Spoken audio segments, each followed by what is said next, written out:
Hey friends, welcome to Homestead in a Box. My name is Leah and I'm super grateful to have you here today. If you're new here, make sure to click the subscribe button and notification bell so you get notified every Tuesday and Friday whenever we release new content. If you're not new here, way to hang in there and sticking it out with me. Thanks for being here. Today's video is the second part of a two-part series that I'm doing on what we're planting in our gardens here at Homestead in a Box. I'm also going to be going over a few things that I purchased to sell at our plant sale, but I will end up planting like one or two of the seedlings here in our home garden, so they kind of go hand in hand. So this series is what's going to be in our summer garden, and how we define our summer garden here at Homestead in a Box is everything that I'm either transplanting or direct sowing into the ground after our last frost date. Now, our estimated last frost date is April 5th or April 12th. Really, it depends on what website you look at, and it also depends on what area code I put in. I live at the foothills of some mountains, and I actually live in between two mountains. So it really does kind of vary, and we're just kind of going with it. We know it could be April 5th or it could be April 12th. And plus, everything you get online with the Google search is really just an estimated. I don't think anybody can say this will be your last frost date. So just keep that in mind. Every single thing that you do find on Google is just pure estimation. The best way to keep track of it is to have a garden journal and just to write down. Like every week in my weekly planner, I write down the temperatures in it. Even sometimes whenever they change. Just that way I have record and can go back and look. But again, that's just the way I do it. So let's jump into this video and talk about what I'm going to be starting in my summer garden. Alright, so the first thing we're going to start off with is generally most everybody's favorite, the tomatoes.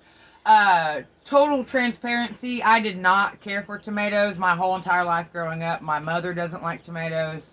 I don't like them on sandwiches or anything like that. Up until a few years ago, I did purchase some tomatoes from a farmer's market. An older gentleman convinced me to try his tomatoes.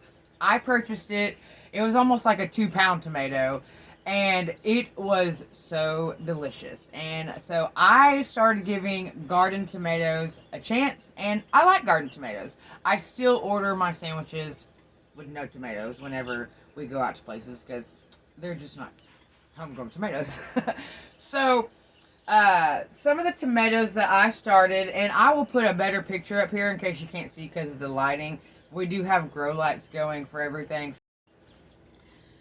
The lighting is kind of crazy in here, so I will be putting up a picture after I show you these. That way you can have a better idea. But the Abe Lincoln Tomato is what we're going to be growing some of. And a lot of these I started for the plant sale. And I'm just going to be growing like at the minimum, I believe 3 of each tomato plant, because seed saving. I would like to save some seeds this year out of some of my tomato plants so I do not have to buy these particular tomatoes again. Now some of them I will, but some of them I'd really like to learn how to save the seeds out of. So that was Abe Lincoln, and then I have what they call the mortgage lifter.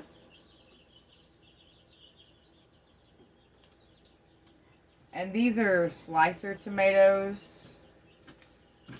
I have the infamous Cherokee Purple. Everybody loves Cherokee Purple. Alright, and these I'm pretty excited about. This is a green giant. And I've seen people actually canning these and then using them later for fried green tomatoes. So, pretty interesting. And then I also got, these are a smaller tomato, but it's called a green zebra.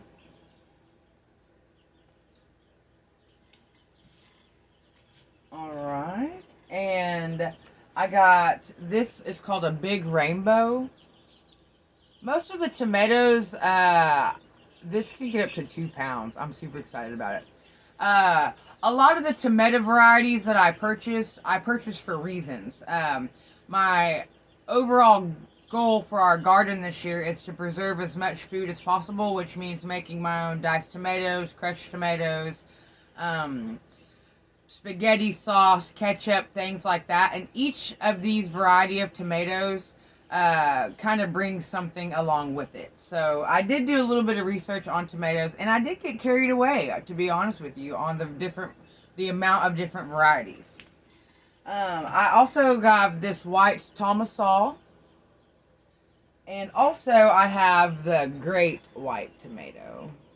And I'm going to attempt, I've mentioned in a video previously with I'm growing white albino peppers. Oh, I actually have the thing right here. So check this out. I'm pretty excited. White peppers and white tomatoes. I don't know if y'all can see that. The lighting is wonky. So pretty excited about that. Alright, and then the Amish paste tomato, they said, oh, this is perfect for canning. So I'm starting several of these for the plant sale for others, and I'm actually starting several for our homestead because, like, canning tomatoes is my main thing this year. That's why I have so many tomatoes. Now, I also have this, it's called Paul Robertson tomato. I purchased this tomato strictly because another YouTuber I watch, Roots and Refuge, she says this is a must-grow tomato on her list, and so I'm going to grow it to see how it is. And then I am going to butcher saying this name, and I have no idea. I've even, I YouTubed other people who are growing this and how they say it, and nobody says it the same way. So, Costelluto Genovese. And I got this mainly for spaghetti sauce. I have some Genovese Basil, which is actually right here. These basil plants, I need to trim these down, but I'm trying to make them bushy. But anyway, this is for like spaghetti sauces and things like that. Okay, now I'm going to move into my cherry tomatoes, and these I am strictly just so excited for. Cherry tomatoes are super expensive at the grocery store, no matter what time of the year you buy them, and generally you get one kind, and it is, you know, your cherry tomato. So I am going to be growing numerous different kinds of cherry tomatoes, and so these are some of the ones I am the most excited about. And I know that saving seeds out of cherry tomatoes, it's not impossible. It is a little bit harder, but not impossible. But obviously, we're going to be growing the Chadwick cherry. This one I'm super excited about, and I'm growing these. I started all of these seeds. I'm going to be keeping 3 of the plants and selling the rest at the plant sale that I'm having, but they're black strawberry cherry tomatoes. And these are actually kind of, they're not newer, but they say they're super prolific, and they're great for farmers markets and things like that, so I'm super excited. Then I have a Brad's Atomic Grape tomato. I actually got some of these for my dad for his garden, and for Christmas, and when he looked at them, he thought they were actual grapes, and I was like, read the top, those are tomatoes. And so he has some too. I'm super excited that we're gonna get to compare our grape tomatoes. But aren't these so awesome? Okay, and then I have the Sunrise Bumblebee. Okay, and again, a beautiful cherry tomato. I mean, I cannot wait. I have a apron, and I just have like this visualization of my whole apron just being so packed full of just different colors and flavors of cherry tomatoes. I want a bowl with just like different kinds of cherry tomatoes. When the kids and anyone comes over, they can just reach in and get some tomatoes and just it'd be a surprise. Like a bowl, instead of a bowl, a candy bowl, I want a tomato bowl. So that is one of the reasons I am growing several different types of tomatoes. This is called a Lucky Tiger. And again, a cherry tomato. It says it's got a tangy and sweet complex with it. Blue cream berry cherry or tomatoes. They make me so excited. I cannot wait. I can't wait. Roots and Refuge, she says that she gets cherry tomato rich in the summertime because tomatoes are so expensive. Cherry tomatoes are at the gas stations, at the grocery stores. So if you grow your own, look how much money you're saving. You could just buy one pack of seeds of, well, you could buy, okay, I'm growing these for the plant sale. All of these I started for the plant sale. I'm not putting any of these in my garden. This is basically just like an art color mix of cherry tomatoes. And this pack of seeds was $3, okay? And they say at minimum they have 25 seeds. They all have generally they have more than 25 seeds. So you could plant a couple of these, get cherry tomatoes all year, different kinds actually, and save money versus having to buy them at the grocery store. So even if you just grow one thing this year, if you're a cherry tomato buyer, grow cherry tomatoes. Okay, and then I bought these just for fun and just for me, and I'm gonna start some for my friend Brandy and a couple of my friends because they're just a fun thing. But look how tiny those tomatoes are. They're called spoon tomatoes, and they're the size of little peas. So really excited about that. All right, so that wraps up the tomatoes, and I know that's like the majority of them, but I am gonna go over a few other things. I'm going to be transplanting my eggplants. I started these eggplants probably too early inside, but I really was just ready to start something. And so I just retransplanted these. I can see already where they're doing really good. They have lots of other leaves coming off of them. The light, they probably need to be put under a little bit brighter light. And on our grow lights, we can adjust the wattage, so that helps. But I'm going to be putting eggplants outside. And these eggplants are actually diamond eggplants. They're not your normal. They're like a straight eggplant. Real excited about that. And I mentioned I started tomatoes. And I did. All of these trays are tomatoes. So what I did was this is the art tomatoes, the art cherry tomatoes. So I took all 35 to 40 seeds and I just planted them in these.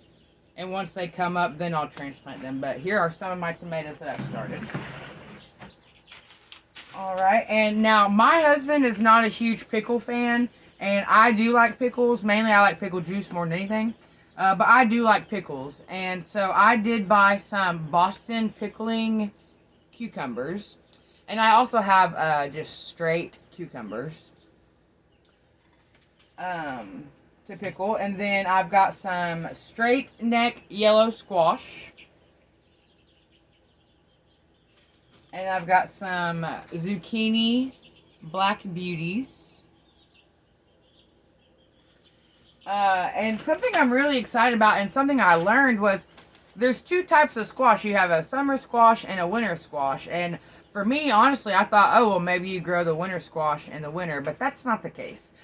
You grow them both in the summer. Summer squash and winter squash is for basically when you eat it. You know, this is summer squash. Okay, you're going to eat this in the summer whenever you harvest it. Okay, this butternut squash is a winter squash, and I have two of them. And you can store this squash, and it's good for in the winter. It stores for a while. So that's where they get summer squash and winter squash. Learn something new. And my corn, okay, I used to think corn didn't go outside till after the last frost, but that's not actually true. But I forgot to show you guys this time. But my corn, I'm going to be planting right before the last frost. It says 1 to 2 weeks before your last frost. So I will be planting that. Alright, also I have some watermelons, some black diamond watermelons I'm going to be starting. And I'm also going to be growing pumpkins this year. I'm super excited about it. If you know me, you know Halloween is my favorite holiday. Fall is my jam. And so I think it would be really cool to grow some pumpkins and set up pumpkins everywhere. Pumpkins. I buy pumpkins for all my nieces and nephews to carve, and I will save so much money by growing them myself.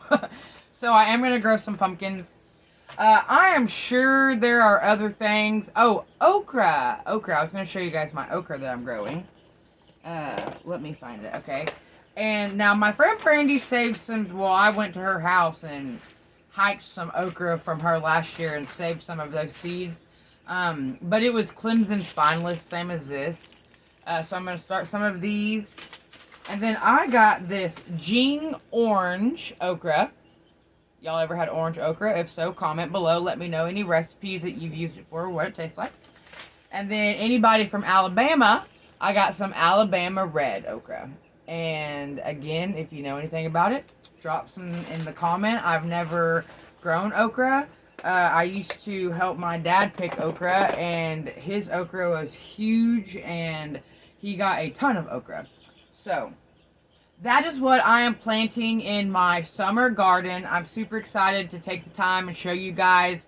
Drop in the comments below what you're planting. If you're planting something that I'm not, give me some more ideas, things like that. It is March 1st. I am so excited. Spring is right around the corner. Things are getting busy. But before things get too busy, my husband is still home and we're going to go fishing today. So thank you so much, friends, for coming and hanging out with me this morning. I greatly appreciate it. I hope you have a good rest of your day. I'm sending you good vibes as always, and I will see you guys next time.